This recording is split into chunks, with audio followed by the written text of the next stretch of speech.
Mhm. Igen. Köszönöm.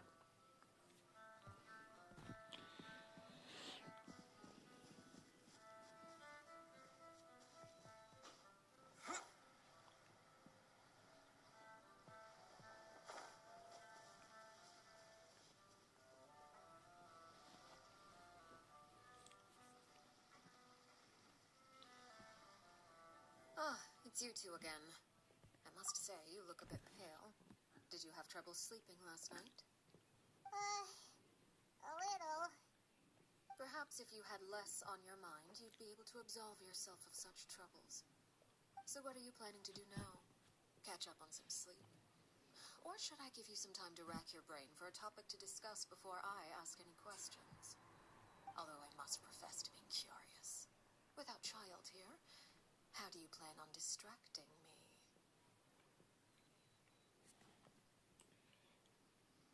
Us? Distract you?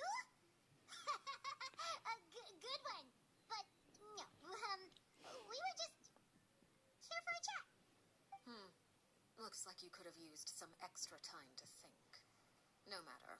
If you don't have any other plans, why don't you accompany me somewhere? Don't worry. I'll be sure to steer clear of any scheming children. The ocean breeze is sure nice today. Children always think they can hide things from the grown-ups. But nothing gets past me. Least of all a little scheming. I think I'll let them have at it for a little longer. I can be very patient. Well, I'll leave you to think things over. If you're so inclined, meet me outside the Palais Mermonia. Good things come to children who do as they're told. So I do hope you decide to tag along. If only for your friends' sakes. What should we do? She clearly knows about everything we've been doing, and Paimon doesn't think it'd be a stretch to say she was threatening us just now.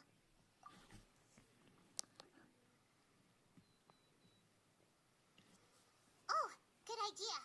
Hopefully he sees it in time. Well, we should probably head to the Palais Mermonia. Paimon doesn't want to find out what happens if we don't show up. Based on what the knave was saying just now, it sure didn't seem like it'd be anything good. Okay, then we probably shouldn't keep her waiting. It seems like Linny and the others are on thin ice, so let's do our best to not get them in any more trouble.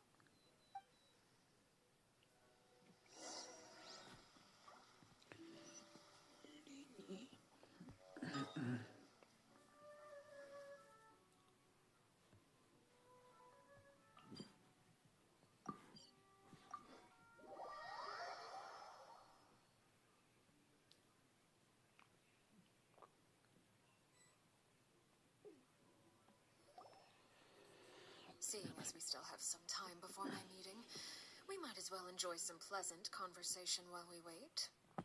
I'm glad to see you get along with my children. Being surrounded by good companions is necessary for a child's development. You're not planning on doing anything to them, are you? I assume you're referring to Lenny, Lynette, and Fremine.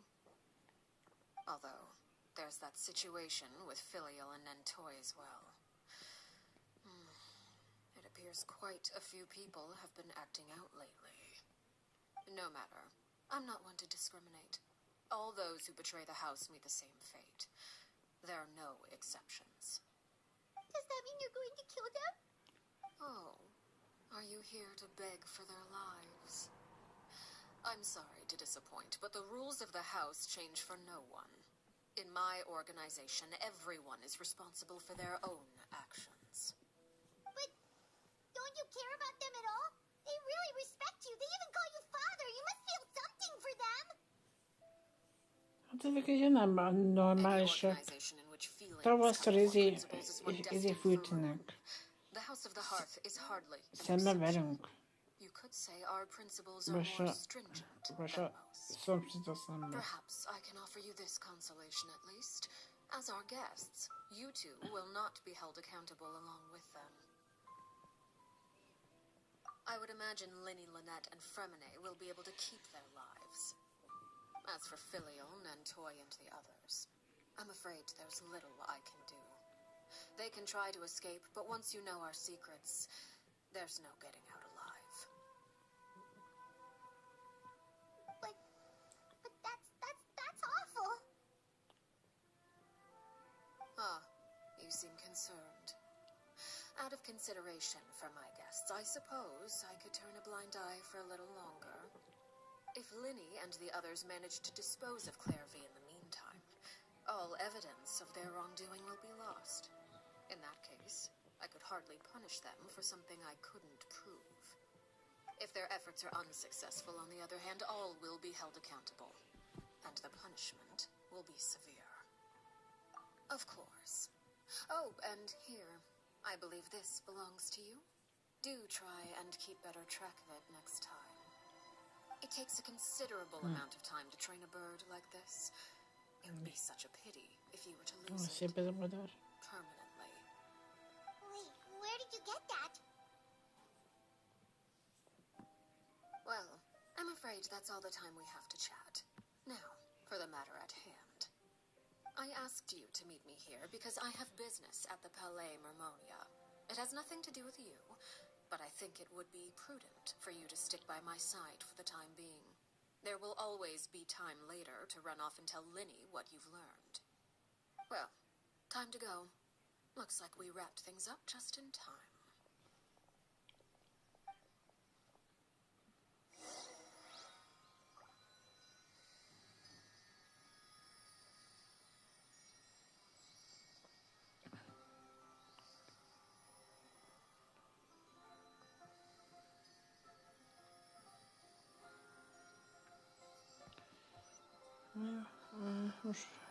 Var ska man? Nöjda.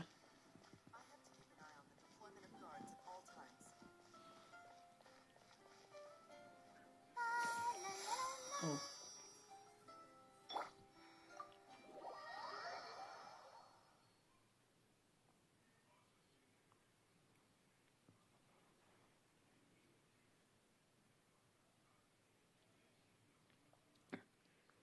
Ezt a büdöset a kéményből. Hát ez nem igaz.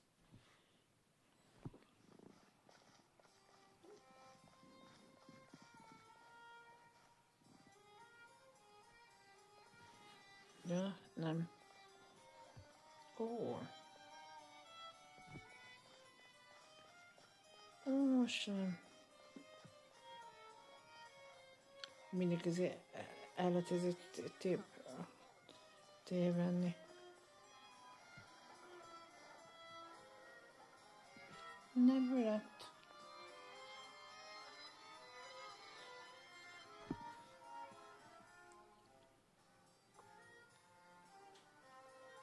It's been a while, Monsieur Neuvillette. I must say, I wasn't expecting my meeting request to be approved quite so quickly. The Palais Mermonia operates with an efficiency worthy of admiration. It is only right that an esteemed diplomat such as yourself should be afforded the proper level of respect.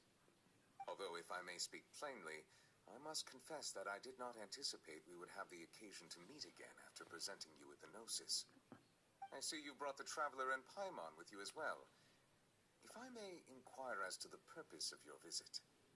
I'll be departing Fontaine shortly. There is, however, an outstanding matter that I would like to see resolved before I go. It requires a rather lengthy explanation, I'm afraid. So I took the liberty of explaining everything in this proposal. Please review it at your leisure, Monsieur Neuvillette.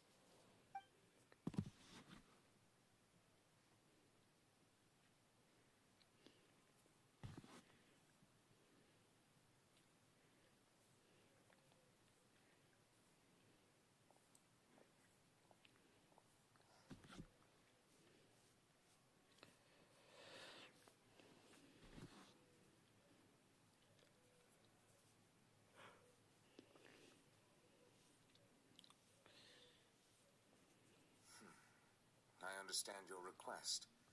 However, at the risk of causing offense, I must admit that I fail to see why you would wish for such a thing. I heard you have a certain fondness for water tasting, Monsieur Neuvillette, so allow me to use water as an analogy. A family is like a large body of water with countless rivers flowing in and out. As someone who watches over this system, I would hope that each river that flows from the source will eventually reach the ocean. Of course, objectively speaking, I know this is impossible. Most of the rivers will dry up along the way, disappearing into the ground and leaving nothing but a barren riverbed behind. Not all rivers are destined to reach the ocean, but I would not see their existence rendered meaningless. I believe the water that flows within them is simply meant for a different destination, like a field in need of irrigation. Balls. Or perhaps the glass of a certain water-tasting enthusiast. Did you get any of that, Traveler? Your words paint an optimistic picture indeed. Allow me to remind you, however, few among us are willing to sip from a glass filled with tainted water. It may have been tainted at one point in time, but not to worry. I'll make sure it's strained of all impurities and returned to its cleanest form.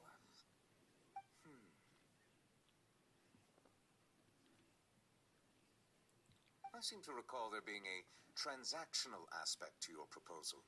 Perhaps you could expound on that? If you accept my proposal, Monsieur Neuvillette, I will gradually withdraw my forces from Fontaine.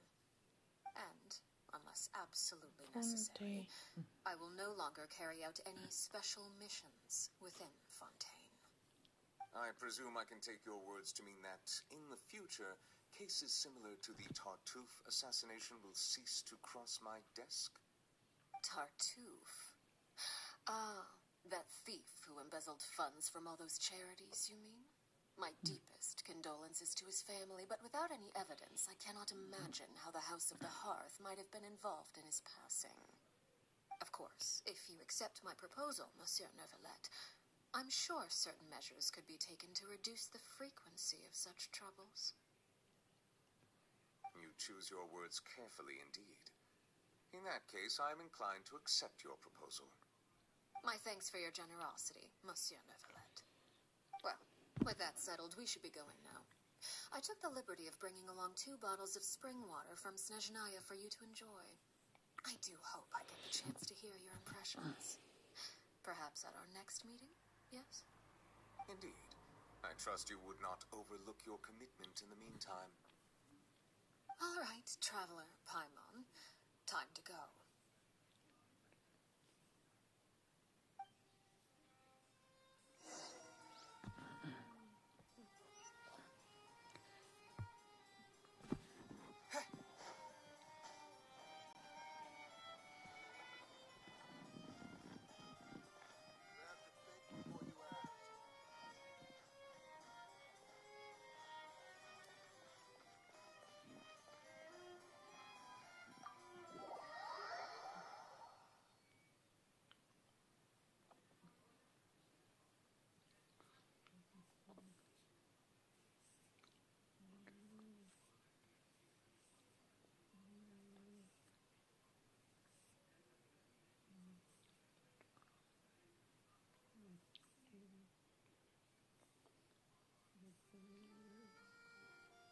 So, what exactly were you talking about back there? Paimon only heard you mention some rivers, a large body of water, and then some kind of irrigation scheme. You really want to know? I would imagine there might be more pressing concerns at the moment. Winnie, Paimon really hopes everything's going okay.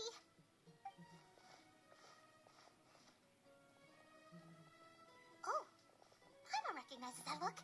You've got your thinking cap on, don't you, Traveler?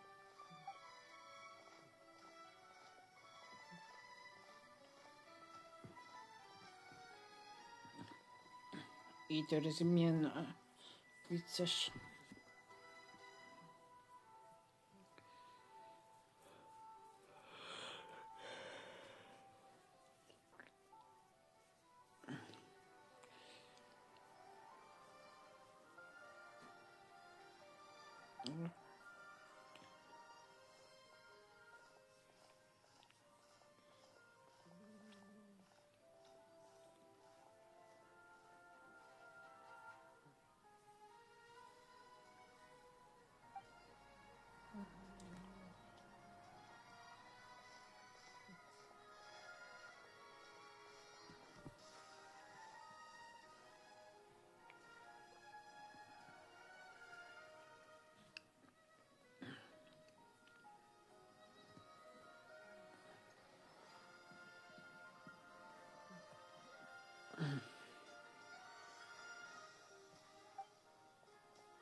Ooh. Poof, poof. Oh, shoot.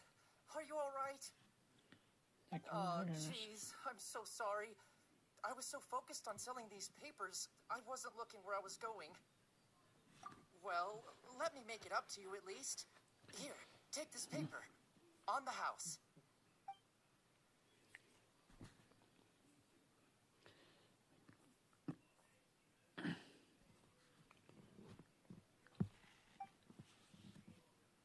Oh, you don't have to give us anything.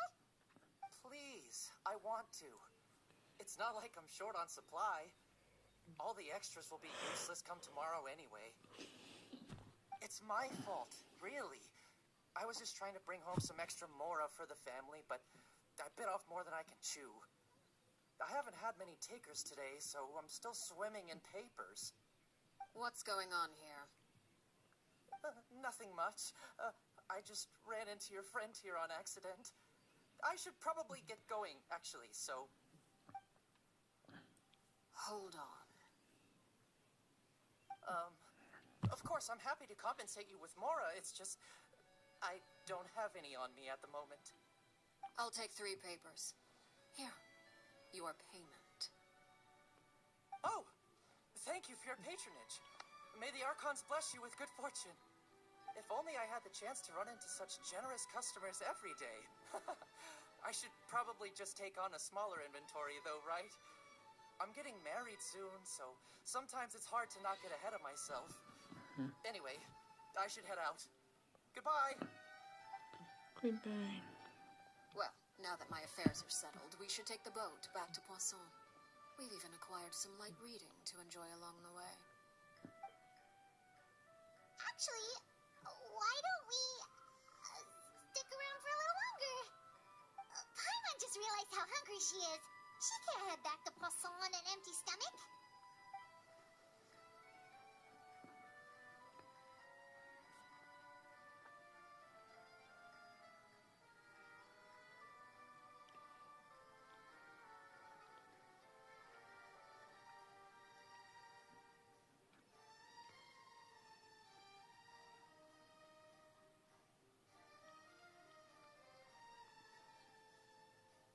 It appears you two are under the impression that delaying our return will somehow alter the situation in your favor. I'm sorry to ruin your fantasy, but your efforts are meaningless. That being said, I could be persuaded to give Linny some extra time. I just have one condition. If you agree to my request, I'll even answer some of your questions. You're quite curious about Claire V, are you not? And my relationship to her. Wait, why are you being so generous all of a sudden? You're not gonna ask us to do something bad, are you? You overestimate yourself. You don't have the talent for bad things. Then what can you possibly... The most important consideration in a negotiation is that both sides receive something they want. Demands and threats only get you so far. Wonderful. Here it is. When the time comes, make the choice that you deem most appropriate in the situation, and lend your help to the House of the Hearth. Okay, sounds normal enough. But what do you mean, when the time comes? When is that supposed to be? That is for you to decide. Then we have a deal. Follow me.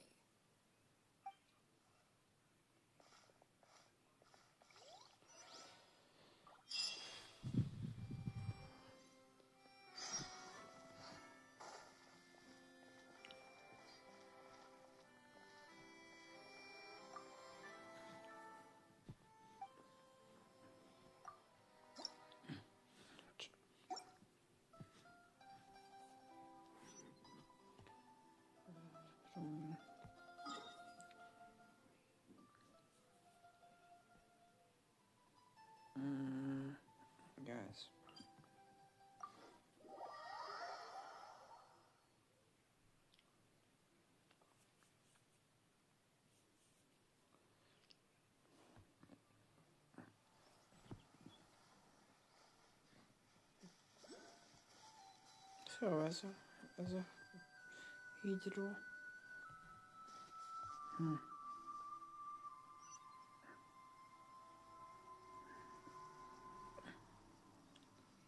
Ez érdekes.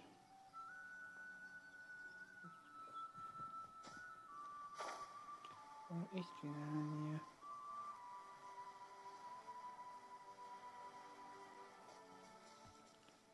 Kulcs. 8, aha.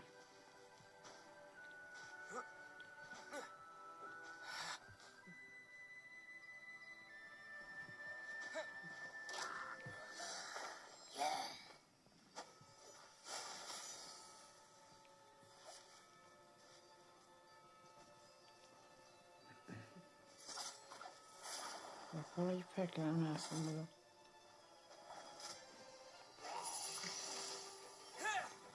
Mi volt akkor? Installation chamber deployed.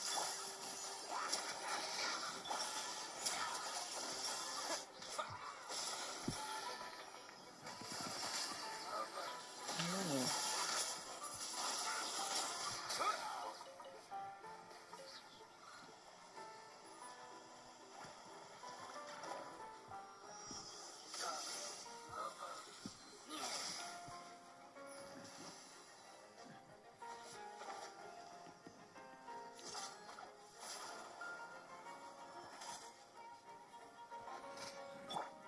Cleanup sequence initiated. Frostbite. Wind blade.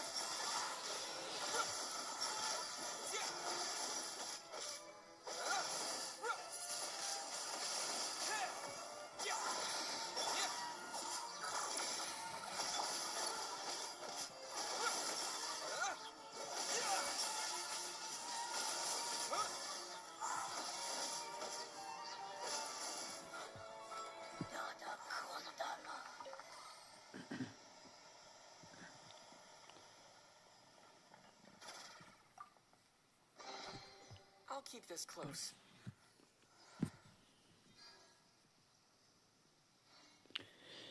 Érti? Érti? Bocsánat. A muszáj volt.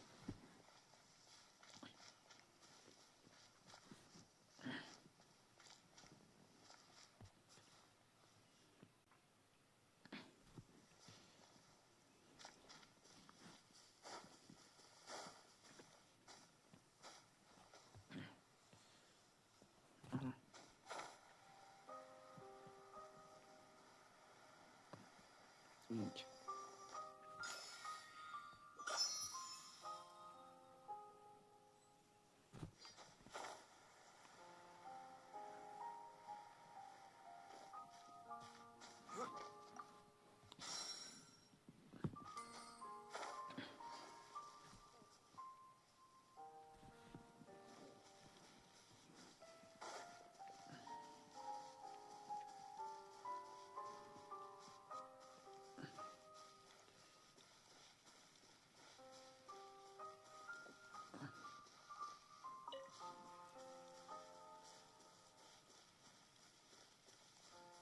Jön a piros. De miért a kapod egy piros jelzés? Ja, értem.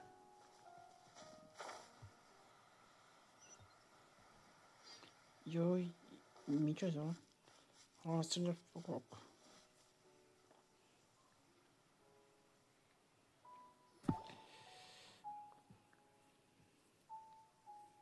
What is this place? Somewhere long forgotten by everyone. It used to be a grand building. Now it's nothing more than a pile of rubble. No one comes here anymore, nor does anyone care about what once happened here. Although, this place does have something to do with the story I'm about to tell you. It was before I became a harbinger, and before Lenny and the others joined the House of the Hearth. Due to certain events, I first killed Clairvy and then her mother. And this is where it all happened. You were the one that killed Clairvy? Patience now. Allow me to explain Clairvy's side of the story first. I'll start from the beginning.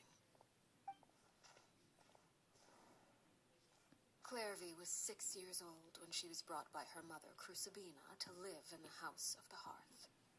From the outside, it seemed like a fairy tale. A thriving family made up of kind adults and friendly children.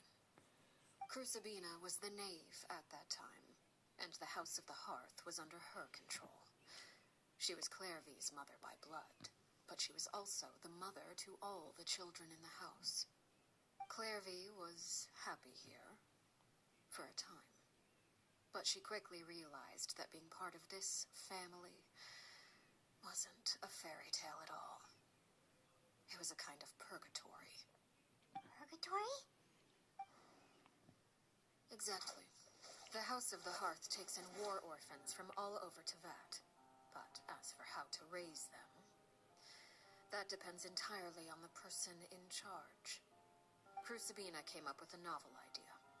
She would teach the children to fight, force them to duel each other, and then crown as the king of the house the child who proved themselves most worthy of inheriting her title.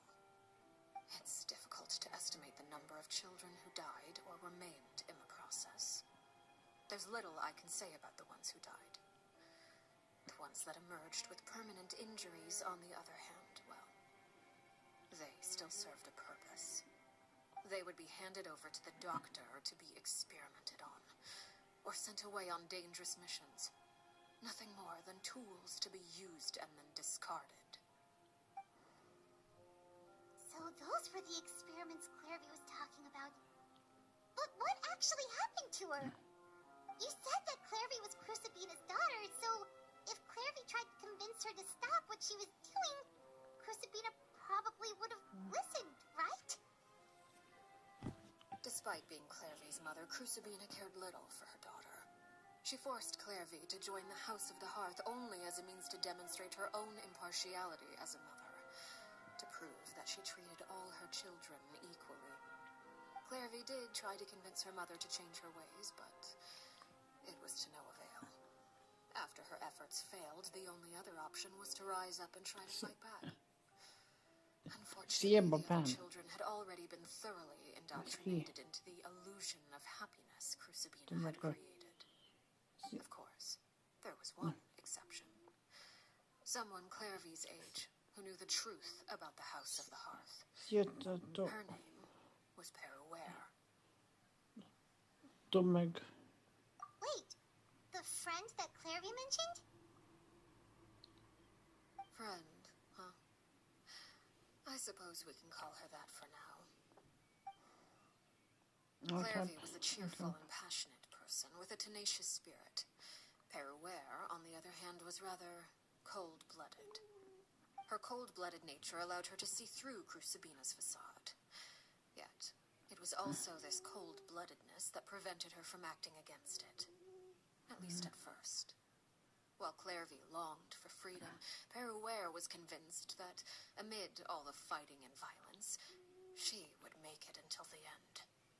Despite their differences, the two became fast friends, united by their knowledge of the truth. Clairvy told Peruware that she hoped to create a real family, where no one would be killed or sacrificed. There may have been a certain naivete to her ideas, but Clairvy proved her determination many times over. She tried countless times to run away, ask for help, or expose the truth. But her efforts only earned her beating after beating. The only thing that kept her going was her strength of will. Even with her body racked with pain, she would still stand on her tiptoes and open the window at night. She and Peruware would look out at the moon together, a fierce longing for freedom shining in her eyes. But one day that light simply vanished. Oh no. What happened? Her hopelessness resulted from a culmination of things. 10 years had passed. 10 years worth of failure after failure. She and Peruware weren't children anymore, but finding any chance to escape still seemed as hopeless as ever. It was during this time that Peruware suggested a new plan. If escaping was out of the question, why not take down the very person sitting on top of this throne of lies? Mother herself. Clairvy rejected that proposal. She claimed that, as a famous harbinger, Crucibina possessed an unimaginable amount of power. Trying to kill her would have an incredibly low chance of success. Clairvy never gave another reason, but Peruere could see it written all over her face. Clairvy still thought of Crucibina as her mother. Killing her own flesh and blood was a line she couldn't bring herself to cross. If she couldn't escape and fight back, then only one option remained. Precisely. Death was the only way that she felt she could be free. It happened during a duel. When she arrived at the dueling ring that day, her partner turned out to be none other than Peruere, the very person that had stood by her side all those years. It was a fierce battle, but ultimately, Clairvy decided to let Peruere end her life. From that moment on, Peruere's journey was one written in flames. When the rain finally came and washed it all away, there she stood, the sole victor in Mother's endless game of slaughter. A trail of corpses strewn across her path to success. It was the very result she had predicted 10 years prior. Even then, she believed she would make it until the end. She wasn't surprised by the fact that she emerged as Mother's undisputed heir. Rather, her success left her with an inexplicable sense of restlessness. She was unsettled, and there was only one thing that could quell that sensation. Perhaps you two would like to take a guess as to what it was. Crucibina, you mean? But... Correct. This is the place where Peruere killed her best friend. A mere year later, this is also the place where she fought tooth and nail to kill the mother they shared. The moment she acted, any conception of what was right or wrong ceased to matter. It's one of the principles of the house. Only those who survive get to write the rules. Peruere won the battle, and became a harbinger herself. After which Her Majesty, the Tsaritsa, bestowed upon her a new name. Arlecchino. So the Perry Clairvy was talking about... It was you all along. You're Peruere. Arlecchino is just a name you got later. I left that name behind long ago. I must say, hearing it now does bring back memories. After I defeated Crucibina, the moniker of Mother died with her. I chose to forego the title she called herself and even chose to give up my own name. I rebuilt the House of the Hearth under a new identity. Not only as Arlecchino, but as father. And that is where the story ends. Any more questions? Yeah. Based on what you just told us, Clairvy wasn't a little kid when she was killed. So the Clairvy we met, was she really a spirit at all? I suppose you could call her an illusion born of flame. Her existence is like ashes to a fire. Something left over in the wake of blaze and ruin. You see, a certain power runs through my veins. It's not unlike a curse. My flames leave behind shadows of anything they consume. Of course, the chances of those shadows morphing into a sentient entity are exceedingly slim. Clairvy is a very special case. Clairvy died when she was 16 years old, but what emerged from the flames was her 6-year-old self. Her appearance wasn't the only thing affected. Most of her memories were lost to the blaze as well. Memory is a mysterious thing indeed. Losing a portion of your memories will alter your sense of self. Lose 10 years worth, however. And it would be like living in the past. Like returning to a version of yourself that never grew up. No wonder Paimon got such a weird feeling when we were talking to her. Perhaps I should put it this way. Clairvy is someone trapped in time. It may seem like she exists with us in the present, but she truly lives in the confines of her own past. So if all of that is true, then you must have known about Clairvy for a long time. Indeed. She's a rather volatile and unstable entity. Sometimes she would look after the children. She's even saved some of their lives. But other times, she would hide from me and become obsessed with revealing the truth about the house to anyone who will listen. Shadows don't have the capacity to learn or grow. Any new information they encounter is quickly forgotten over time. Your attempts to expose Clairvy to sunlight, they failed, yes? The reason is actually quite simple. In Clairvy's mind, the house is impossible to escape, and it is this very perception that traps her there. But no matter. All I have to do is kill her again, and all will be resolved. I don't anticipate so much as a single speck of ash will be left behind this time. Wait!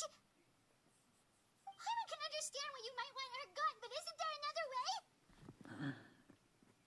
So what if she's trapped in her 6-year-old self? She's still your friend! At least talk to her first!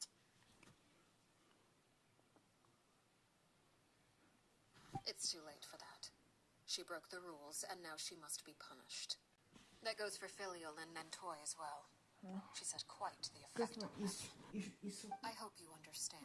The difference between Crucibina and myself lies in our formulation of the rules, not our policy for enforcing them. Upholding the rules without question is a trait we both share, because that is how a household should be run. Is this really what you want to do? Whatever could you mean? Don't you want to say a proper goodbye at least?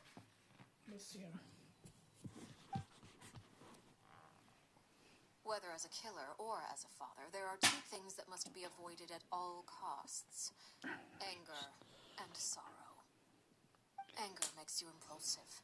Sorrow causes you to waver. Well, it appears it's about time to proceed. Before we arrived, I told some of my well-behaved children to bring our troublemakers here by nightfall. I do believe I've kept my end of the deal. I gave your friends quite a bit more time. As for what happens now, we'll just have to wait and see.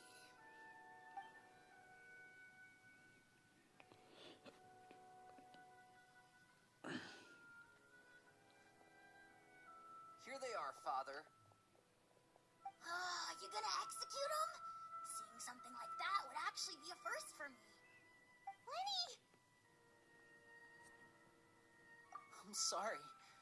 I heard about how you helped buy us more time. But I still failed. I couldn't find a way to fulfill her wish. Huh?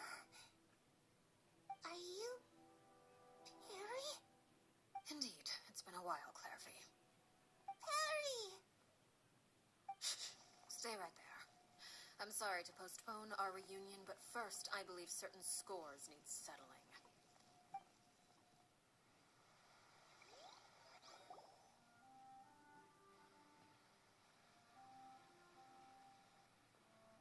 Father, let me explain.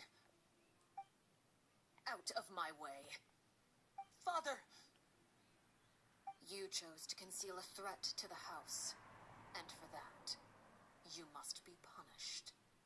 Overall, however, I suppose your wrongdoing is hardly the most egregious of the bunch, so I'll deal with your punishments later. As for right now, the more pressing concerns are the traitors among us.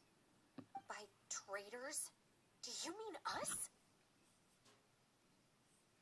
Father, let me explain. We didn't mean to... Fultz, why don't you share what you heard? Yes, Father. Secret midnight meeting number 3. Participants, Filial, Nantoy, Sato, Toddy. Nantoy clearly said, if only Father wasn't the one who took us in. Sato added, I'm sick of this life. I just want to live as a normal person. Filial was the worst of them all. She called us crazies and said a bunch of mean things about Father. I did not! You're lying! Fultz is trying to frame us. It's not like I'm the only one who heard those things. After that, you and Toddy and a bunch of other people started talking about Clairvy. You were using all those things Clairvy brought up as an excuse to question Father. We're birds locked in a cage. The only way out is to destroy it. That's what you said, wasn't it? You little... You just want me gone, don't you? What did I ever do to you, huh? And you, Sheplo, have you forgotten who stood by your sickbed, watched over you, and changed your dressings?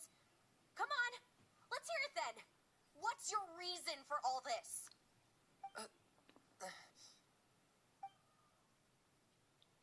You're wrong, Filial. We don't want you to die. You're our family.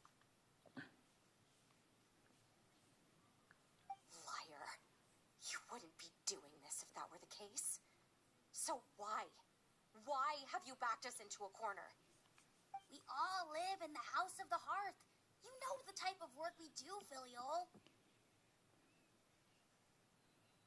A single betrayal can cost dozens of us our lives. It's not like it's never happened before. That kind of thing is hard to forget. That's why the House of the Hearth cannot tolerate any form of betrayal. Ever since we came to Poisson, you've had 7 secret meetings. A lot of the things you talked about really crossed the line. You've been spying on us for half a month?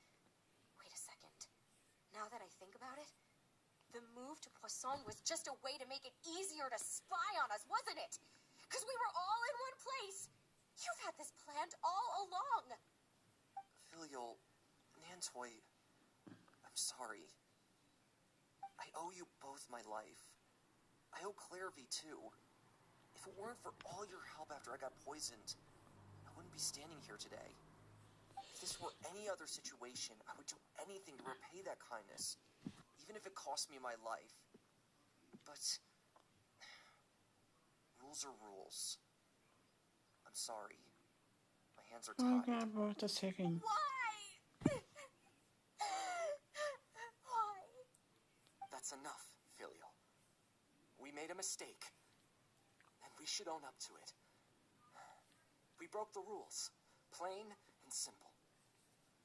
And now we have to face the consequences. I'm sorry, Sheplo. Fultz. I'm sorry, Father.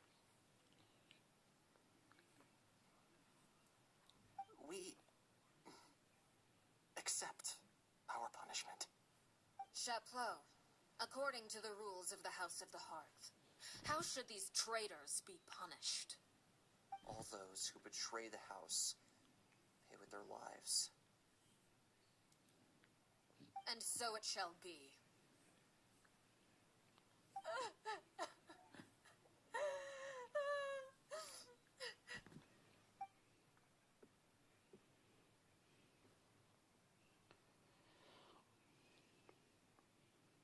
Father, please wait! Something you want to say, Linny? Please reconsider, Father. What Filial and the others did, does it really count as betrayal? We all come from broken Kurumi. families. From the very first day we joined the House of the Hearth, we Skelehat. wanted nothing more than to make it a real home. Okay. But the truth is, none of us know what a real home should look like. I'm not saying I have all the answers. All I know is this. Killing Filial and the others may uphold the rules, but doing so will only bring us further away from being a real family than we've ever been. So please, Father, please reconsider. I agree with Linny. Father, please. Linny, you...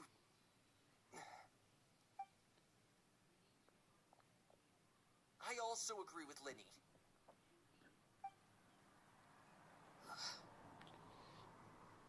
An order once given cannot be rescinded. However, given the extent of your determination, I suppose we shall have to go about this a different way. Draw your weapons and face me. Our weapons? Father, are you referring to a duel? Precisely. The rules of the house will not be altered. Traitors must be punished. However, resolving disputes with a duel is also one of our rules, one that also applies to me. Demonstrate a sufficient showing of strength, and I shall offer a concession. Wait. Beat Father in a duel? Impossible. Father is way too strong, even for Lenny.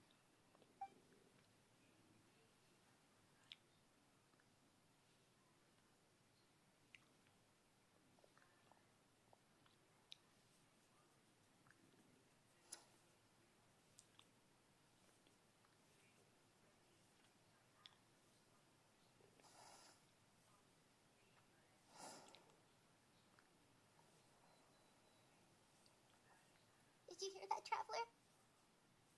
Lenny and the others have to duel the knave. What should we do? Can they really win something like that? If they lose, those people from the house are really going to be executed.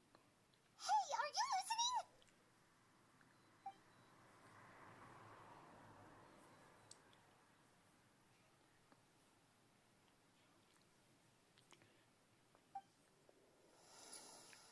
Don't you want to say a proper goodbye at least?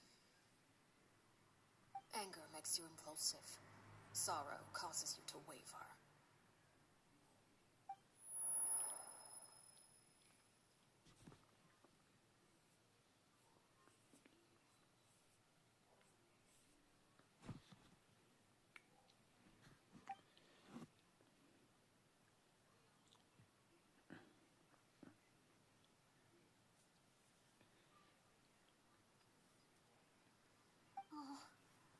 Looking at that expression on her face, she seems really serious about this. Guess that means there's no chance she's throwing the duel on purpose, huh?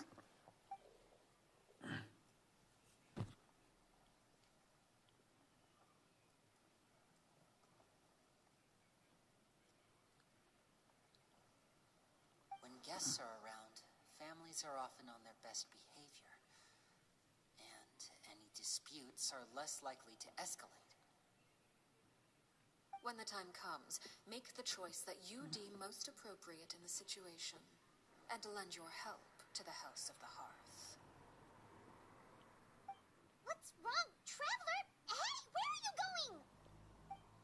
Traveler? You're asking to join the duel against the knave? I'll allow it. We do have a ready-made dueling ring at our disposal, after all. All I would advise is this. Keep a firm grasp on your weapon, and give it your all. Any less, and you may just lose your life.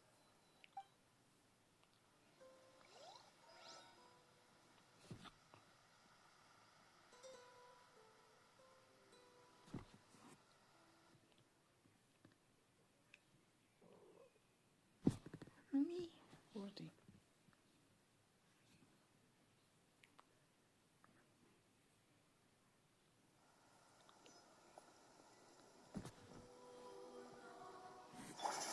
Defensive mode engaged. Is it my turn now? Let the show begin. Preparing for dust-up. Is it my turn? Now's our chance.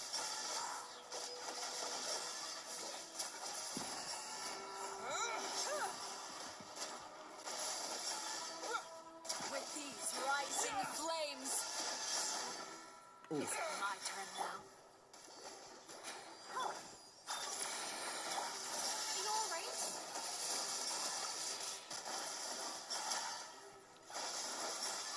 Now that's more like it. How amusing.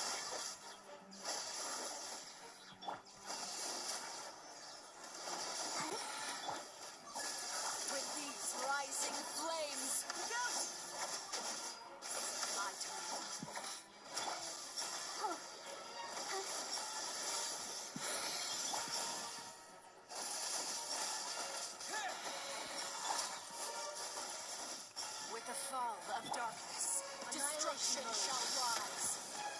Now's our chance. Have a taste of courage.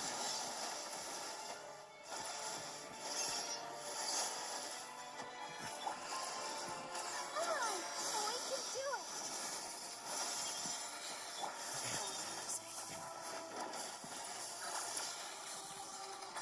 Father's even stronger than I expected. The countdown has begun. Like a fly tangled in a web. Disappear. With these rising flames. I have to draw my blade. Then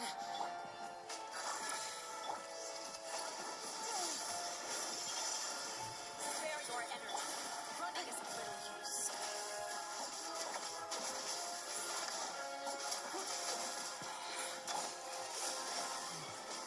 And voila.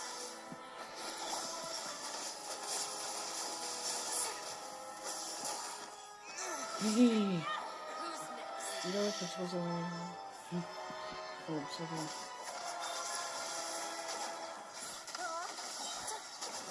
Ultimatum protocol. Father's even stronger than I expected. Is it my turn now? Push your luck.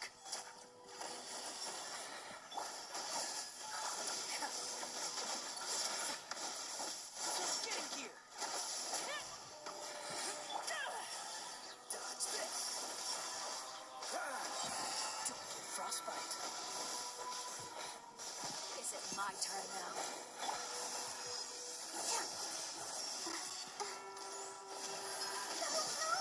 Oh, Watch out for Father's movements. Running is not bad.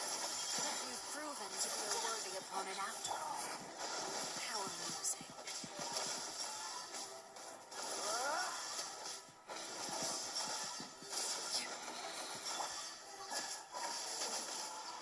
Over here. Closer now. I'll protect us. Is it my turn now?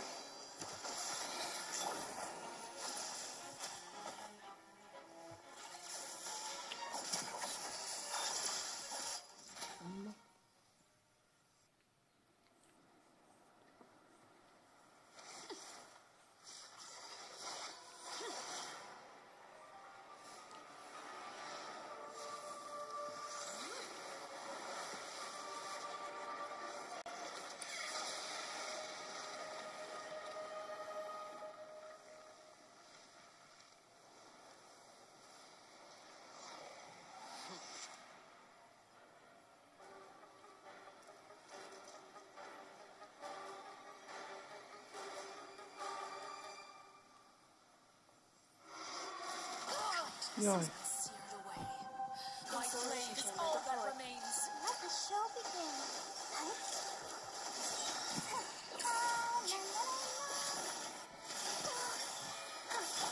Det är bara hemma.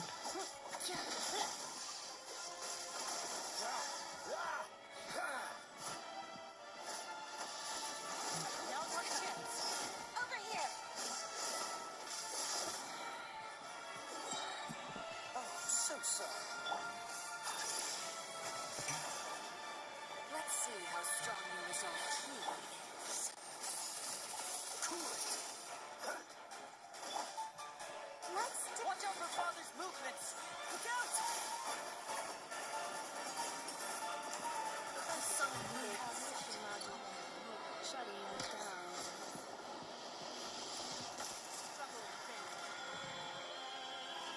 Dodge this. Nu ser jag så är det jag ser det. Oj, oj, oj, oj. Ih, säkert bara för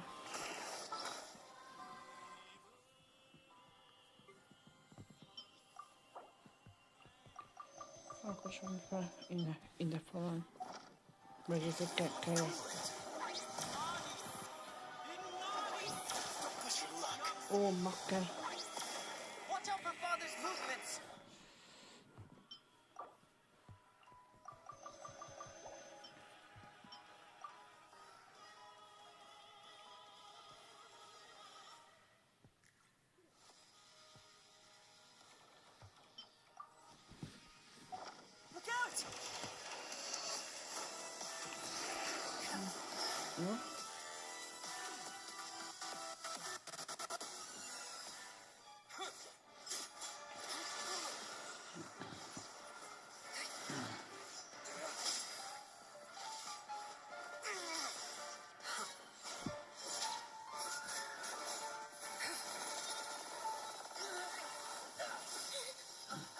You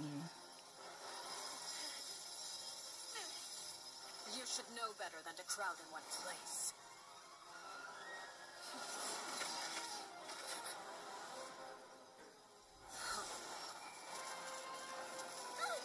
Oh, I know. No! I'm sorry, Father!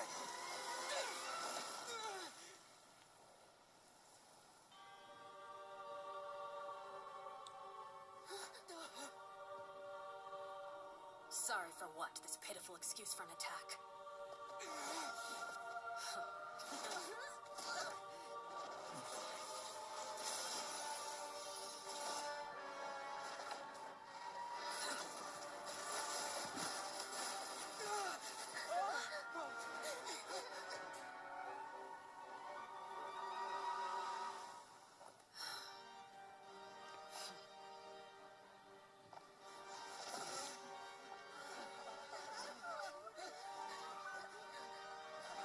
Father, no!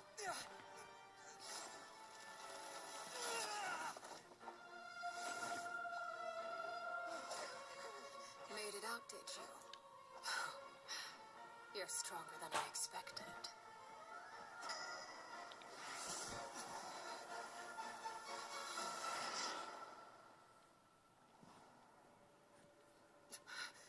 A crimson moon? I can't move.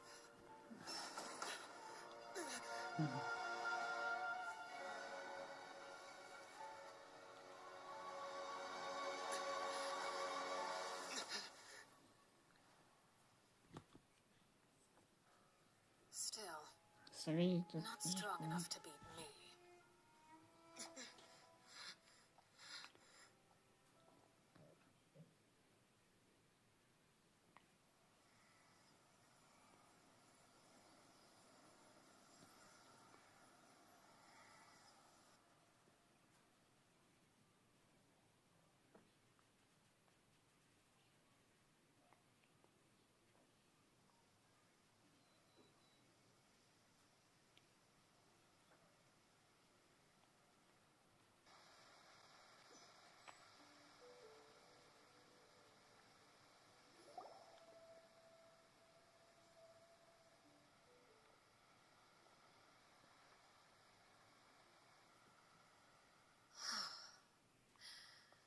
I believe we can end things here. It's not often that we get to enjoy the company of guests, after all. We wouldn't want things to get too out of hand. Brother, are you all right? Lenny. Given that I am the victor of this duel, as agreed, the punishment stands. No! I never thought things would end like this. However, everyone involved in the duel demonstrated a remarkable level of strength and determination. In light of this, I'm prepared to change the method of execution. Elwar, the bottled flames I gave you for safekeeping. Do you still have them? Yes? I wasn't sure what they were for, but I've kept them super safe. I didn't lose a single one. Wonderful. Then, in just a moment, I'll have you administer them. Bottled flames? Indeed. They're the product of a secret experiment. Under certain special circumstances, flames can be extracted from my person and preserved. Once ingested, searing pain will spread across every inch of your body. No harm will come to you physically, but your memories will be burned away. If you can withstand the pain. When you awake, you'll have forgotten everything you know about the House of the Hearth, and will be expelled from the organization. In other words, administering this concoction will kill the version of you that grew up in the house, and give you a new identity.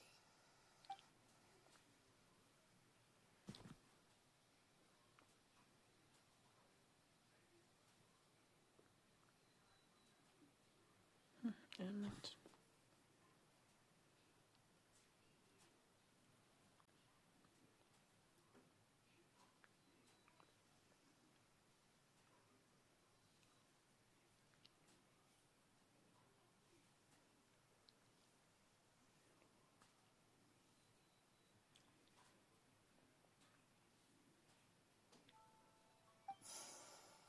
Memory is a mysterious thing indeed. Losing a portion of your memories will alter your sense of self.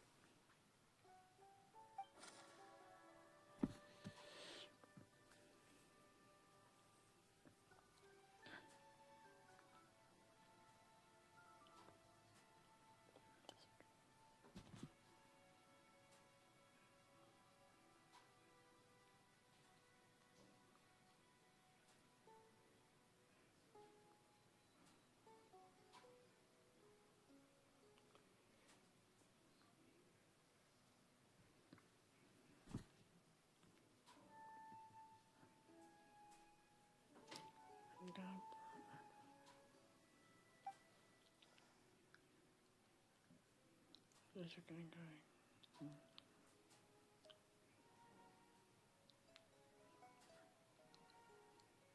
So, you're just letting us go, Father? You misunderstand. Memories are extremely important. Once consumed by flame, the version of you standing before me will die, and our secrets will die with you. So no, I don't intend to just let you go, because the person who survives will be nothing but a stranger. Even so, I won't have to live in fear anymore. I'm sorry, Father. I'm sorry I let you down. But I really... Don't cry, Filial. You haven't left the house yet, so there are still rules to be followed, yes? Remember what I taught you. Anger makes you impulsive, sorrow causes you to waver. Don't let yourself be controlled by your emotions. Of course. I'll remember. Dry your tears, and go pursue the life you really want. Yes, Father. Chaplot, Foltz, Elwar, take them back to Poisson. And bring Lenny and the others as well. I prepared 3 extra vials of bottled flames. As for whether to take them, the choice is yours. Goodbye, children. The next time we meet, I will no longer be your father. Thank you for all you've done for the house. I hope you have bright futures ahead of you.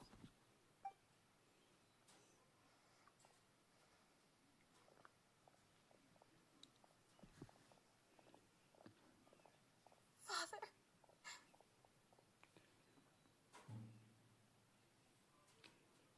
Let's go.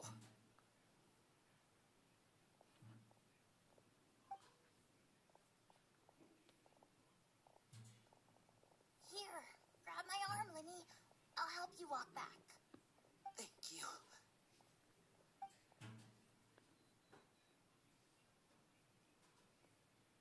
Clairvy.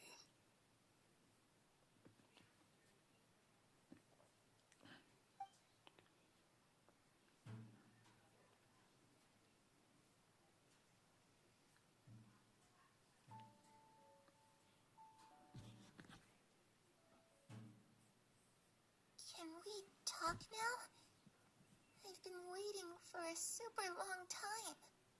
You really are Perry, aren't you? I haven't seen you in so long. How come you're all grown up? Wait, did I somehow travel to the future on accident? Or am I dreaming? What a long dream. Neither. You died, Clairvy. That's what happened. You could have at least sugarcoated it a little. Look, she's that speechless. Oh. Okay, then. Huh? That's it? You accepted it just like that? Yep. If that's what Perry says happened, then I believe her. Perry wouldn't lie to me. Plus, I don't really need to know why I'm like this. I'm more curious about what happens in the future. If you're a harbinger now, Perry, that means Mother is gone, isn't she? Can you tell me about it? I want to know what happened to her. And to me. You never stopped trying to defy fate. At first, no one believed you. You could only vent your frustrations to the moon. In fact, you often sought comfort in the night sky. You wanted to see the aurora, so one night we promised each other we would go to Snezhnaya to see it together. Later on, you tried to run away, but you were brought back each time. Mother spared your life, but it wasn't out of kindness. Instead, she decided to make an example of you by slowly torturing you over time. That way, the other children would know what happens to traitors. Still, you never gave up. Mother hoped that through ruthless duel after ruthless duel, she would be able to crown an ultimate victor among the children she raised. But you called on everyone to unite, to fight to a draw in order to reduce casualties. Your efforts may have only delayed the inevitable, but still. You gave them hope. You tried everything you could think of, but every attempt ended in failure. Still, you never turned your sword on Crucibina, and you never turned it on me. On that gloomy day, you told me, for the last 16 years of my life, I've done everything I can to fight for freedom. But now, I realize that the only freedom I truly possess is the freedom to choose to die. I never imagined I would say something like that. I must have been feeling really worn down. But somehow, I still think I understand. According to Mother's plan, only one of us was going to make it until the end. And I always hoped that person would be you. If I could do it all over again, I still don't think I would make a different choice. Even when I first met you, I knew you'd be able to do what I couldn't. Is that so? Even now, I'm not sure I truly understand what kind of freedom you were trying to pursue. But as the head of the House of the Hearth, and as the children's father, I've tried to give them the most basic of freedoms. The freedom to choose their own fate. It's something I discussed with the Eudex of Fontaine. The children who want to leave the house will have their memories wiped clean of all secrets pertaining to the organization. In return, they will be allowed to live a normal life in Fontaine without being prosecuted for their past. Of course, I won't simply hand freedom to them on a silver platter. They have to fight for it and prove themselves worthy of it. Only freedom that is earned has true value. That's more than enough. That's exactly the kind of life I was fighting for. You know, Perry, I think you're a pretty amazing king, and a really great father, too. I'm really happy that you're the one who took over the house. I guess I do have one regret, though. I still haven't seen the outside world. Well, it just so happens that our dear guests over here have been to many nations and traveled to countless places. Perhaps they would be willing to tell you what the outside world is like.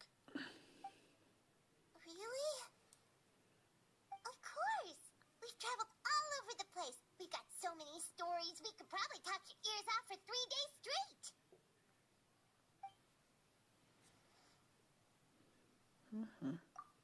You know, I used to dream of being a bard. Playing the lute while singing into the winds of freedom. Even if there was no one there to listen, I would have continued to sing no matter Freedom. what. Ja, tudom. Zabandi. Go. Ah, that's where Mora comes from. I never knew that before. If I had some Mora, I would buy 3 new dresses. One for me, one for Perry, and one for Mother. It's just too bad Perry doesn't like wearing dresses. And Mother, well, she probably wouldn't accept something like that either. I guess I just have to keep them all for me then. I could wear a different one every day.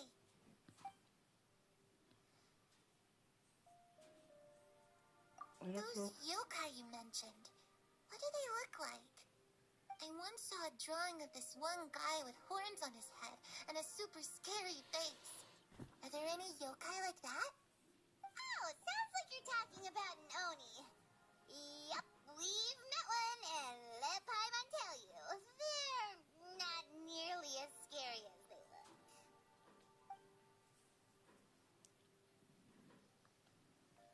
That's I true. was always too afraid to skip Mother's fighting lessons. But at the academia, I bet you could do all sorts of secret things in class. Things that have nothing to do with studying. I'm just kidding. Being able to study whatever you want without having to fear for your life actually sounds pretty great. Azt hiszem, počítakam. The situation was super dangerous. Lenny and Lynette were accused of committing a crime, and they were going to have to stand trial at the Opera Epicles. Oh no, that must have been hard for all of you. What happened next?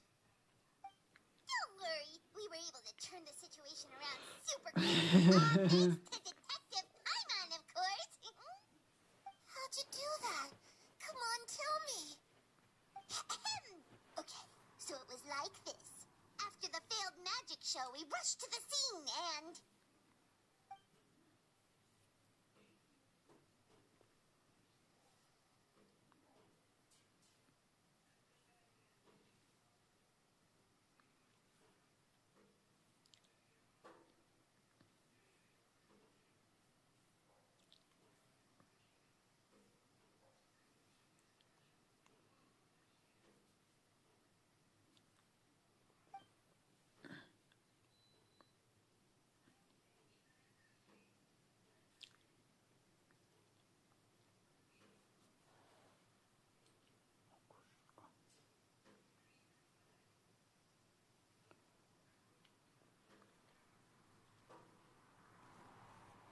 Shadows don't have the capacity to learn or grow.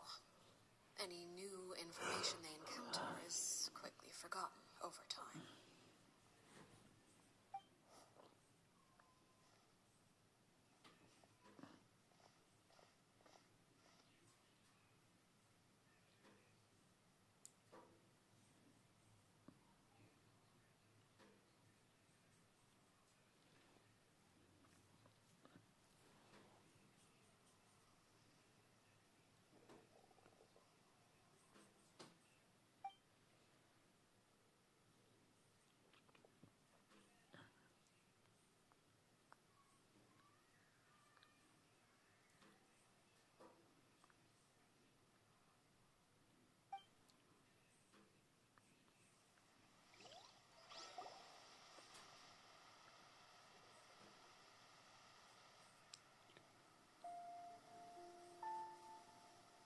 Clairvy, you've worked tirelessly from the shadows to overthrow the House of the Hearth.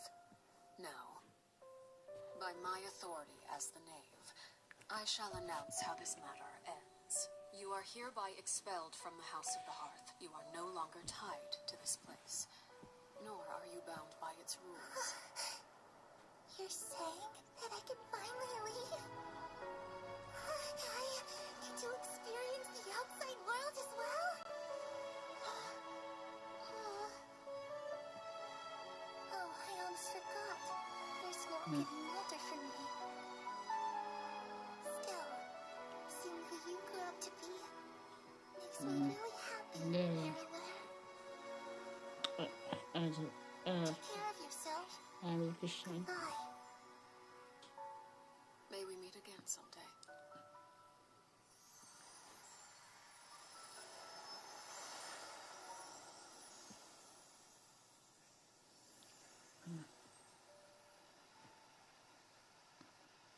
Clairvy. She left so soon. Paimon didn't even get to finish her story. I also have certain sentiments left unsaid. I wanted to tell her that the Aurora I saw in Snezhnaya was just as beautiful as the ones in the pictures. But a shadow's memories reset at dawn. Had we delayed any longer, we wouldn't have had the time to say goodbye. Whatever regrets may linger, let them be lost to the coming of a new day. Father? It's Linny! Hey, Linny!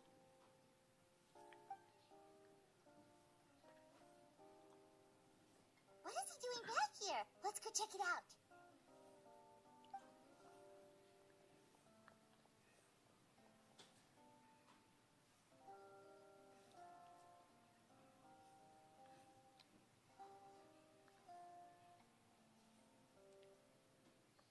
Father, the bottled flames have been administered. Filio and the others have left the house. And you? What have you decided? Thank you for giving us that choice, Father. But we never wanted to leave the house. It's the only home we've ever known. Lynette and Fremine feel the same way. They're recuperating back at the Hotel Bouffe d'été. But I decided to come back and tell you where we stood. I'm sure you're well aware of the expectations I have for you. I want you to follow in my footsteps and become the next king of the house. Yet you seem to have different ideas. I must admit, I'm rather surprised by your decision to stay. There's nothing wrong with choosing to live a quiet life. Leading this organization is a heavy responsibility, one not so easily carried by someone forced onto the throne. I just never understood what you saw in me. What made you believe I was deserving of that throne? You're brave, talented, and, most importantly, you cherish your family. You would do anything to protect them, even if it costs you your life.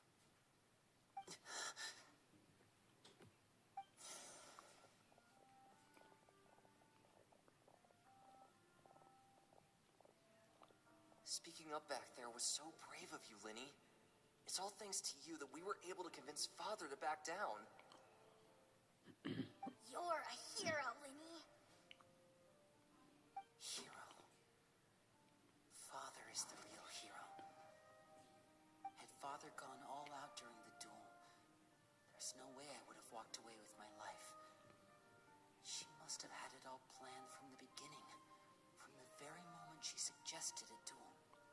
I'm not deserving of that title. I'm not strong enough or smart enough. You're wrong. In my opinion, all you need to be deserving of the throne is conviction and the necessary strength to act on it.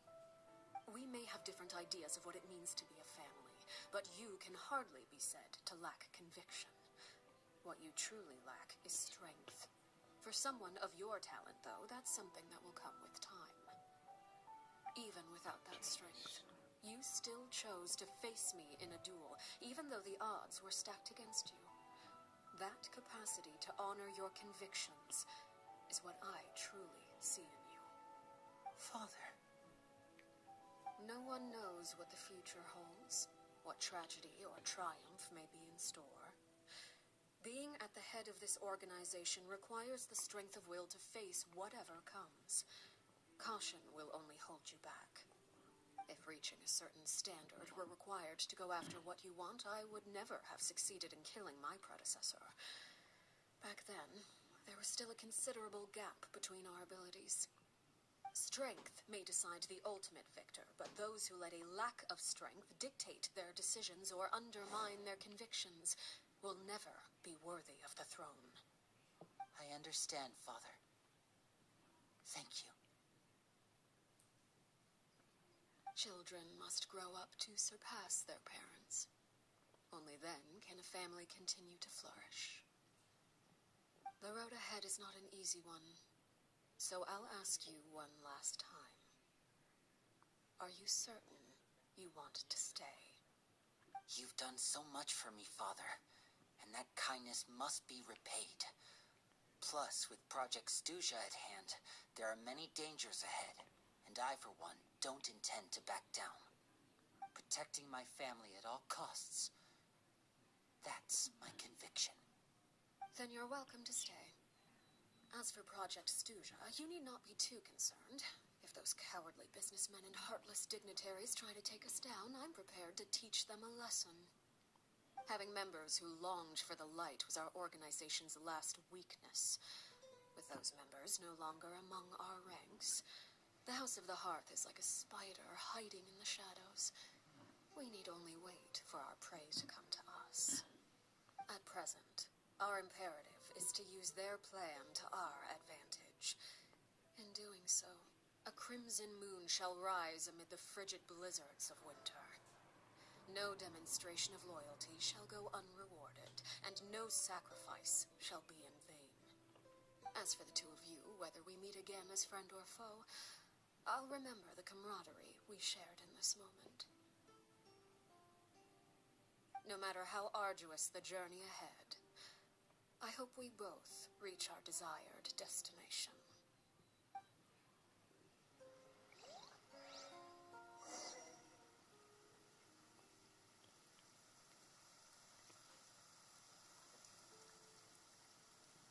Cryo is always far more effective in the rain.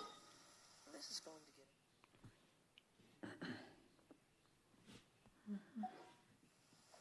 Ja.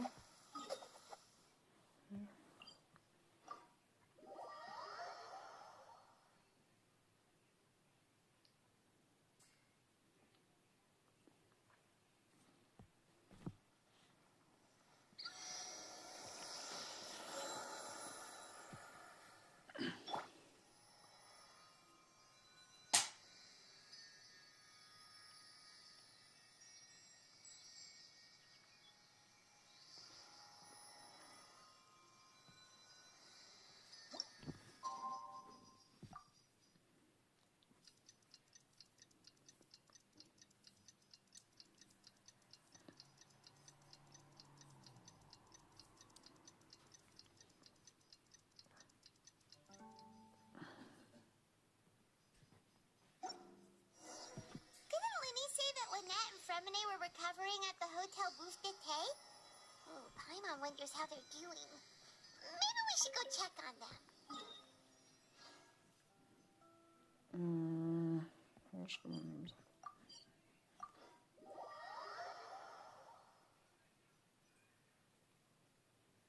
Koyu.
O kadar játék.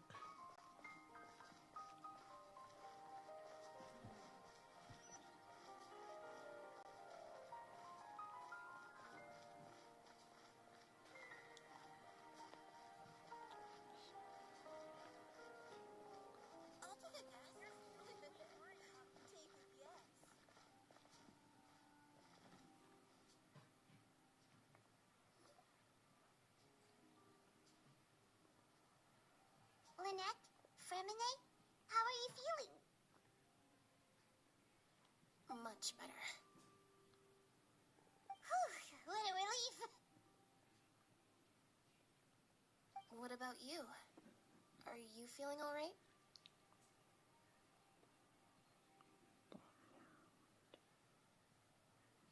Yeah? I knew you'd come out unscathed. Us, on the other hand, well, we've been bedridden for 2 days. I couldn't even turn over.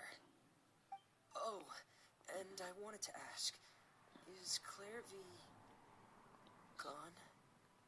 Linny and the other members have left Poisson and returned to the House of the Hearth. According to him, there haven't been any more sightings of a spirit roaming the house.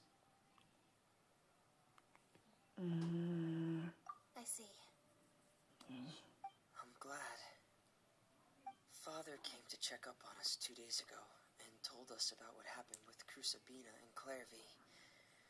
Actually, I've met Crusabina before.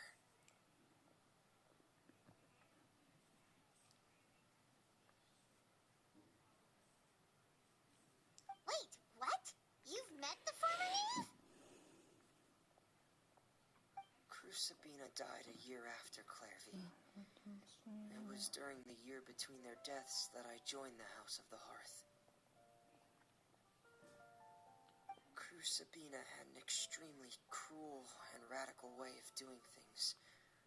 While she was alive, the atmosphere in the house was suffocating.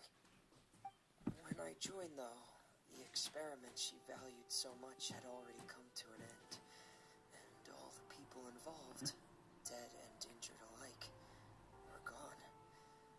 Crusabina never talked about the past with us newcomers. A couple of months after I joined, Father killed Crusabina and burned all her files.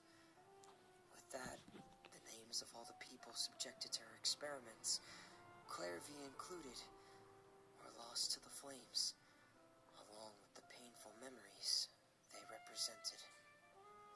Father took in Lenny and me a couple months after that, but she never mentioned anything about Crusabina or Clairvy. It really seems like something she was planning to keep to herself. The last time you talked to her, did she mention why she kept it a secret for so long? She said she didn't want us to be affected by the darkness of the past. She was worried we'd develop a false sense of gratitude towards her if we knew about it. The foundation of a family should be free of any corrupting influence. Whatever happened in the past, it has nothing to do with who we are now. And that's what Father told us in the end. But I still thanked her for everything. It was only after hearing about what Crusabina did that I finally realized how insignificant our lives could have been. The members of the house meant nothing to her. To say that she valued them in any way, even just as a tool, would probably be giving her too much credit. If Father hadn't taken over the House of the Hearth, I probably would have already. Father rarely brings up the fact that she saved us. She doesn't believe that being indebted to her should be what ties us together. But even if we didn't owe her anything, we would still choose to stay. Because this is our home. We may have arguments or times when we feel wronged. Some people may even choose to leave. But as long as Father is here, we will always have a home. Whether the path before us is bathed in sunlight or shrouded in shadow, we'll follow Father wherever she chooses to go. So I wanted to say thank you for helping us make it through this crisis. Without your help, we could have lost a lot more along the way. Oh, we didn't do anything, really.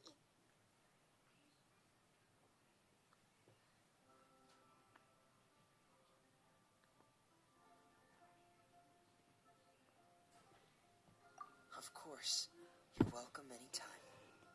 Are Filio and Nantoy okay? I actually saw them at a cafe this morning. They didn't recognize me. From what I could tell, they were drinking coffee and talking about one of the operas that started running recently. They seemed happy. If I had to take a guess, I would say they finally found the kind of life they always wished for.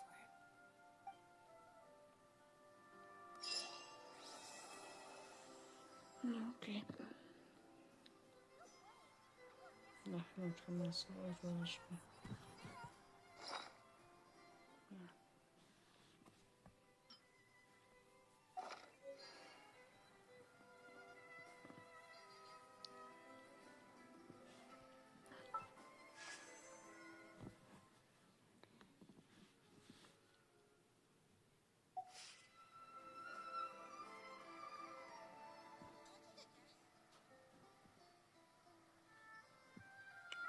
Találja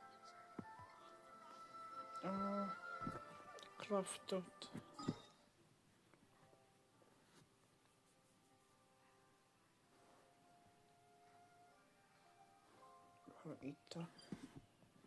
Itt a gyémánt,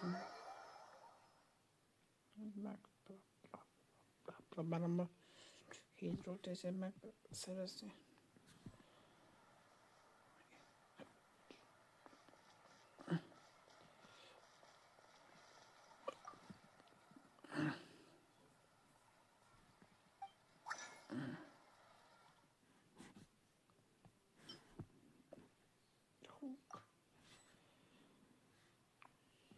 Azt már nézzem már. Nem megkaptam az elsőt.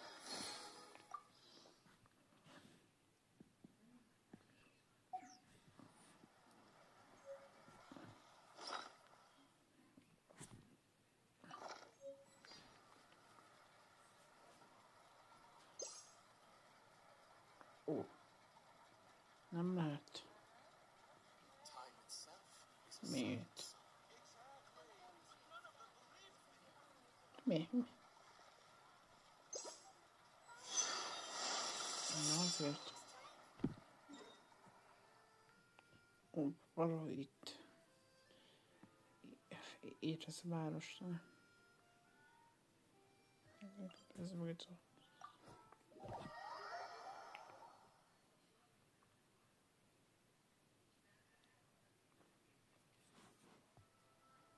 Aha,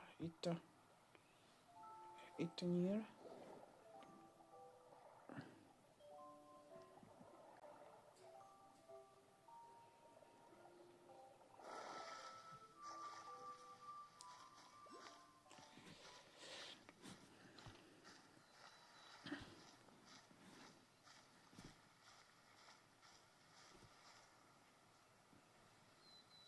Ó, ja.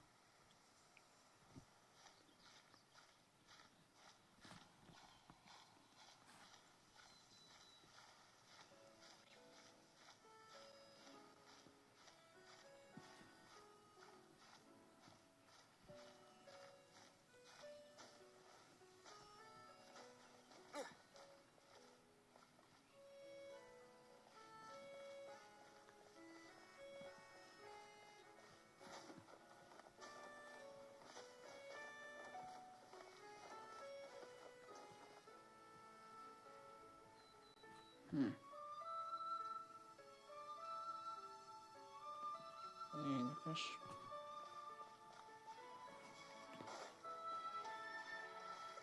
Aha.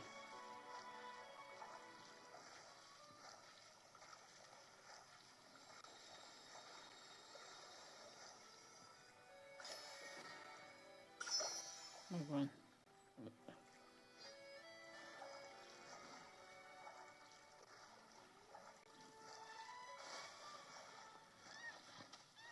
Jó.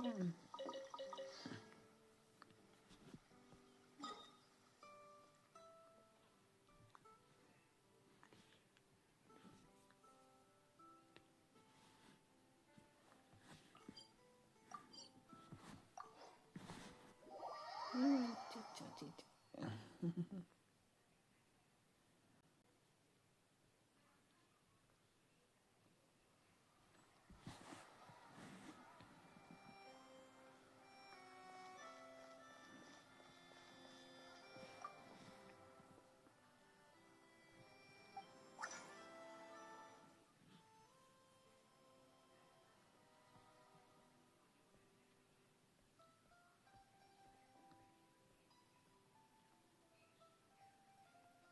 Nem, hogy pont így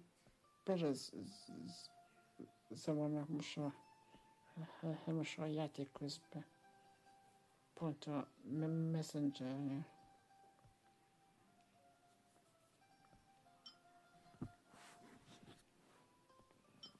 Ilyen kéne.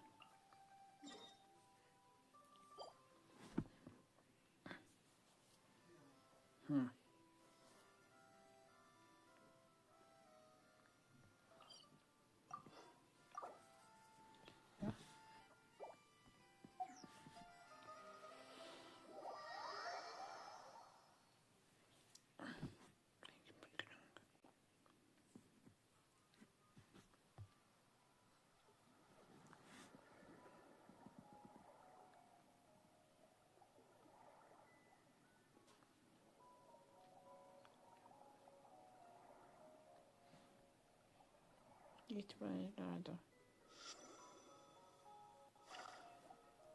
Ó.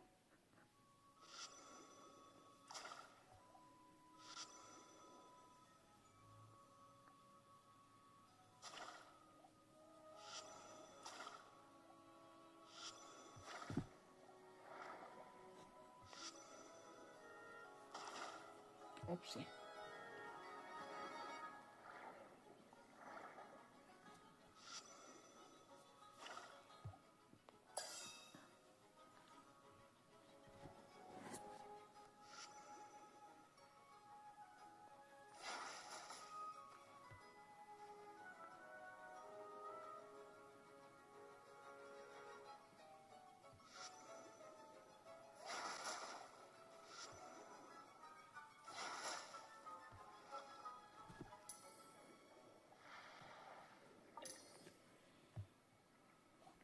Sikerült.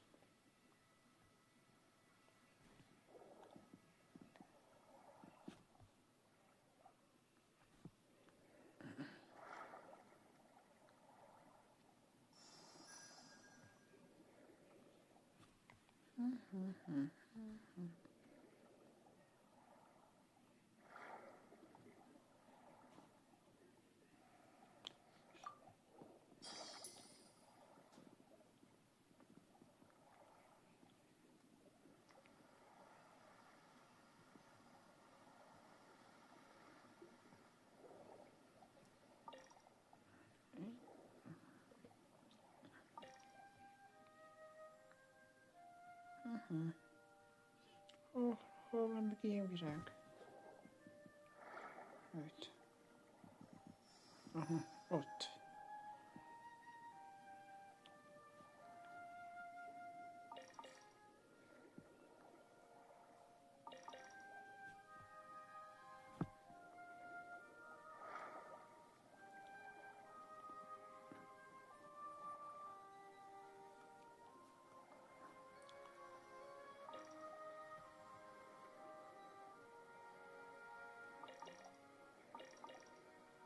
Na, nézzünk meg. Kukucs. Nem hiszem, hogy...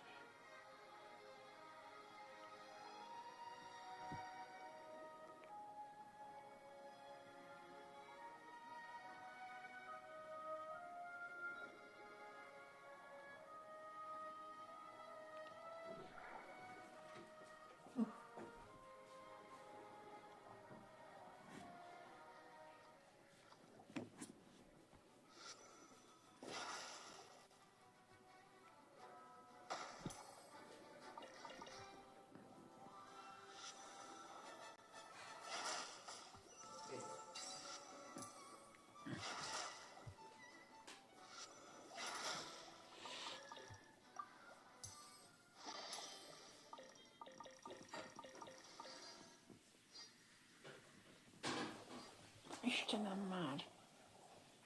Életbe. A Fortinak. Bocsánat.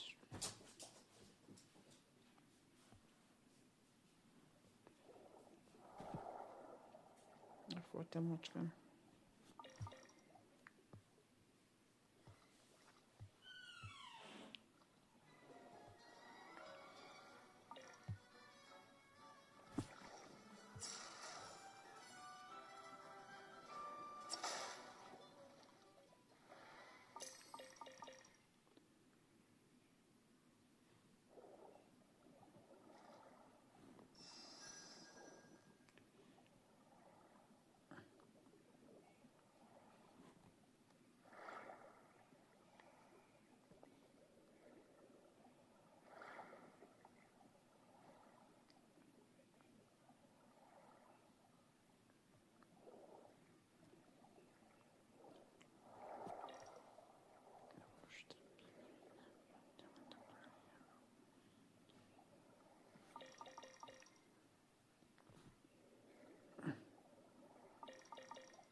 van valami.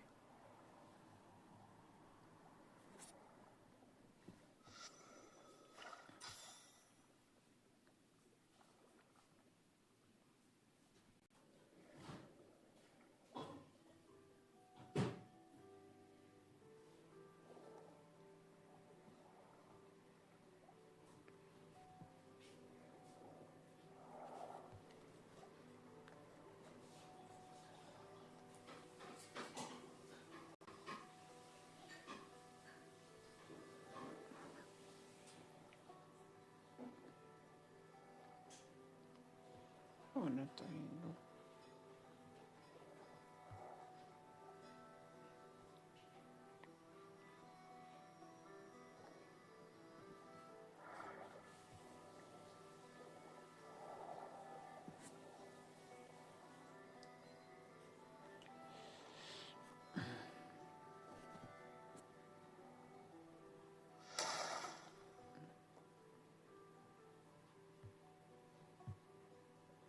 Ez mi ez?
Mit jön? Már megint jön. Az agyam ez de nem jön magával.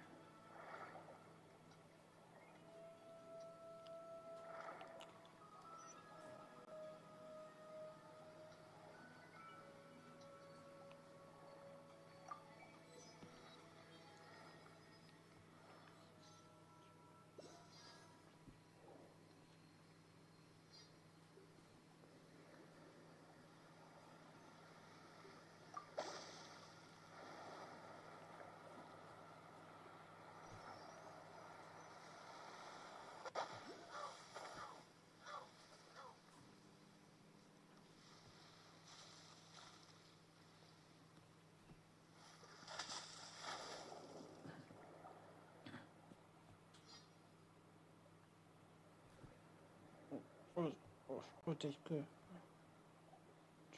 Csak az kérjébb áll.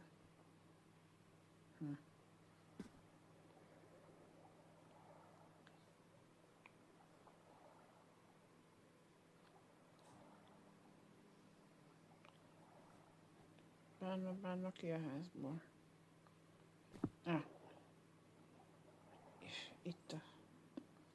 Itt a híd, Ronny. Találtam. Siker.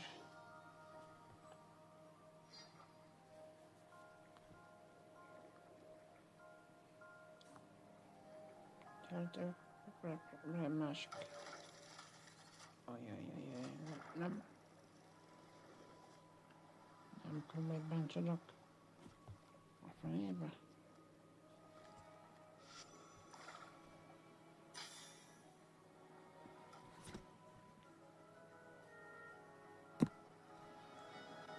Hé.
Neked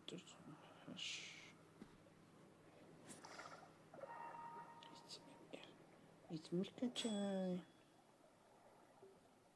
Ezt nem értem.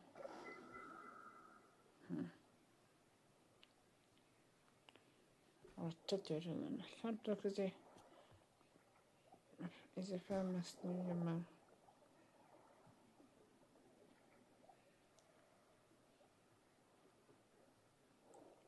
Ott van valami kék csík.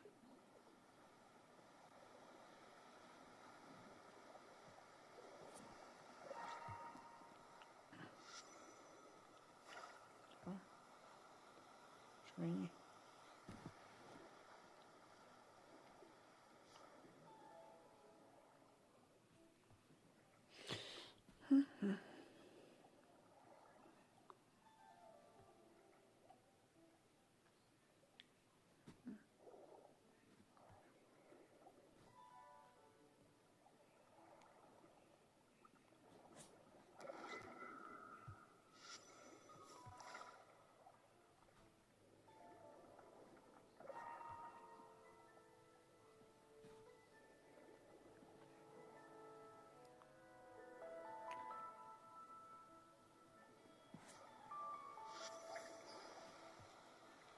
Most mintha.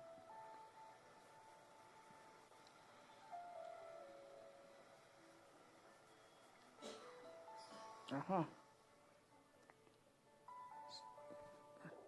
Szóval így.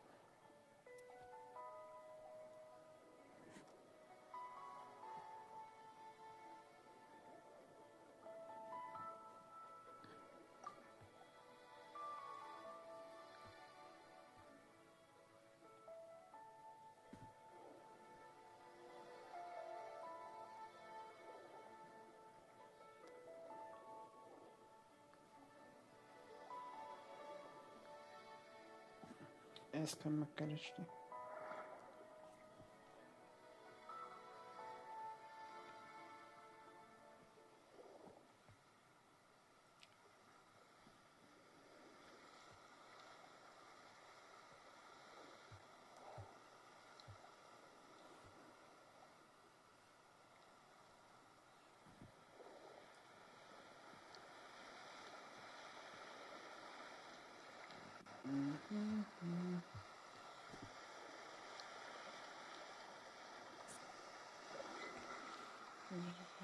Kaya kami ito.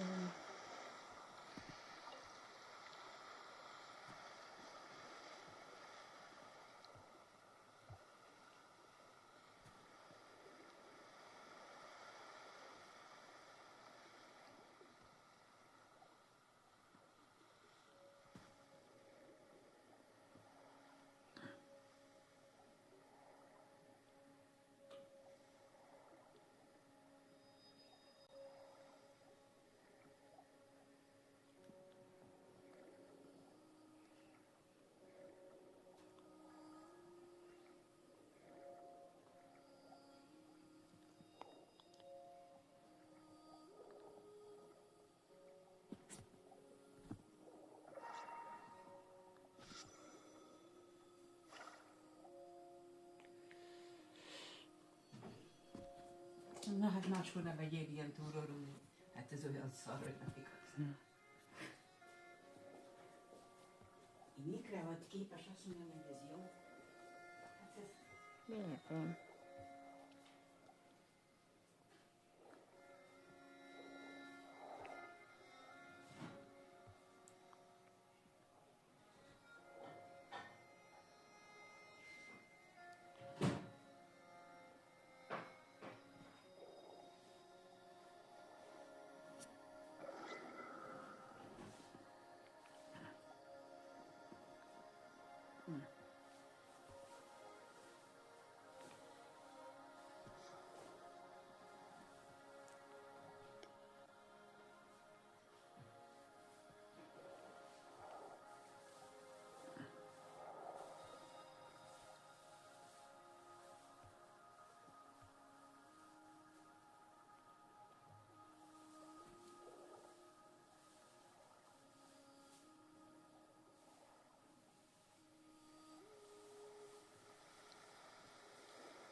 Igen.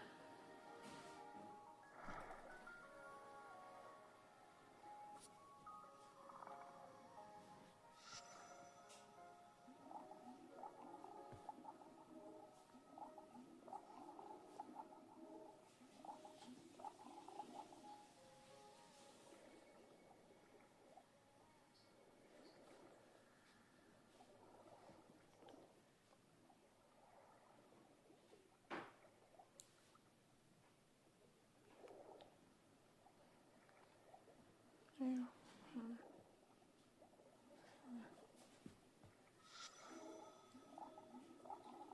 Most a két szürke eszik, a Polti nem. Szerintem a Poltinak meg külön kell adni, de van mármint, hogy... De ott van kinn a felmelegített ósa, az asztalon. Igen. Poltika előkelően vár. Jó, megyek. Nézd. Ja. Hoppá. És az hogy abba kell hagynom, mert így... Hát megy a macska bálám.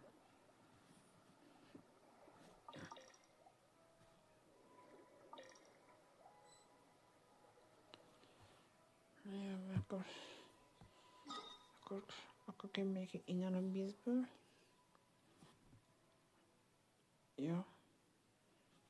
Jó, mindig van, de hol? Jó, jó. Szárazföldön. Jó, közben szárazföld és a víz közelébe.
show begin?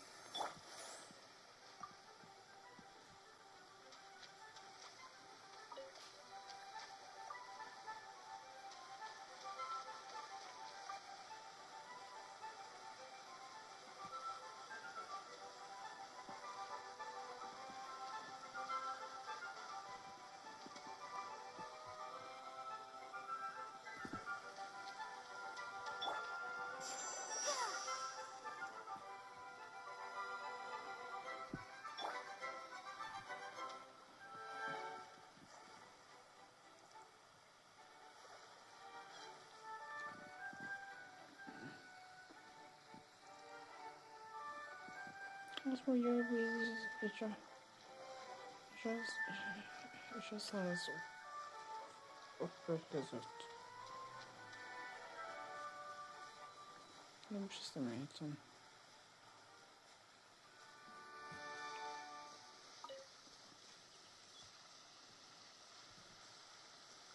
Jaj, de ez az élet.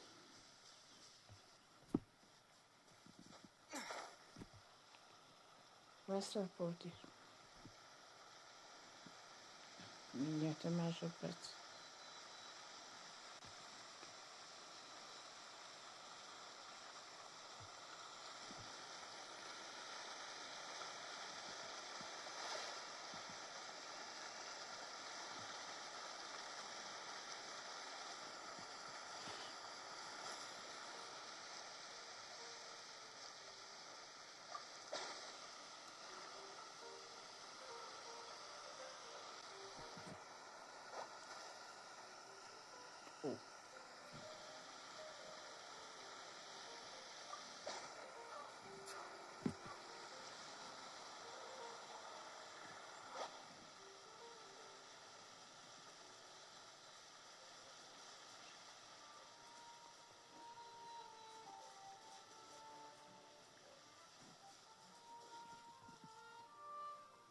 Oda fenébe.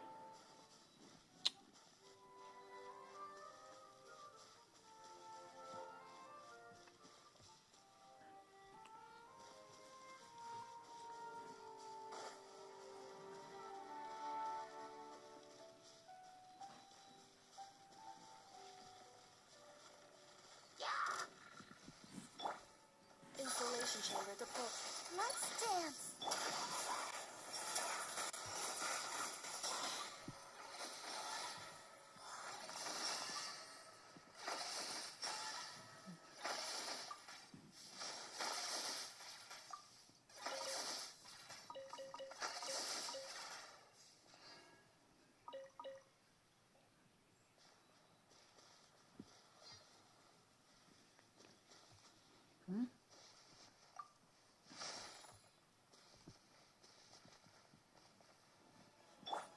Cleanup sequence initiated. God protect us.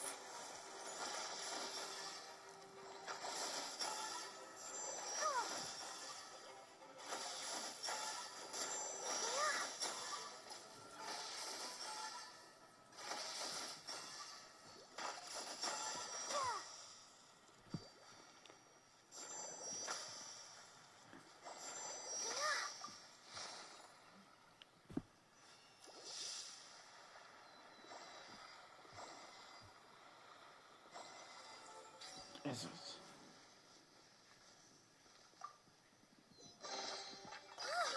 Look at it sparkle.